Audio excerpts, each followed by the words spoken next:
Good morning सबैजनालाई। आजको मेरो यो भिडियो रहेको छ अनबक्सिङ भिडियो है। यो मैले एमाजोनबाट मगाएको थिएँ सामान। यो के हो भन्दा चाहिँ यो चाहिँ हेड माउन्ट भनिन्छ यसलाई।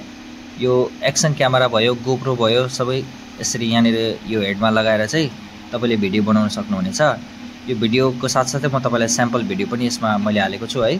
राम्ररी हेरिदिनुहोस् है। यहाँ हेर्नुहोस्, यसरी मैले यो मेरो क्यामेरा देख्नु भएको, यो मैले क्यामेरा चाहिँ 8 महिना अगाडि पनि मगाएको थिएँ है। बेसी परेन, यो गोप्रो भन्दा चाहिँ अलिकति सस्तै पर्यो। झन्डै 8000 9000 चाहिँ परेको थियो यसको दाम कि। तर यो पनि राम्रै छ, क्यासनको हो। यसको पनि म एक दिन भिडियो बनाउने छु है।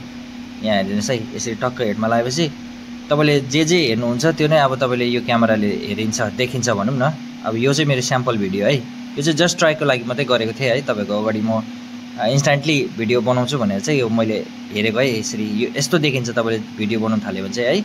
क्वालिटीमा अलिकति कम्ती बेसी हुनसक्छ, किनभने मैले क्यामेराको क्वालिटी सेट गरेको थिइनँ है। ल आजको भिडियो यति है। थ्याङ्क यू सबैजनालाई।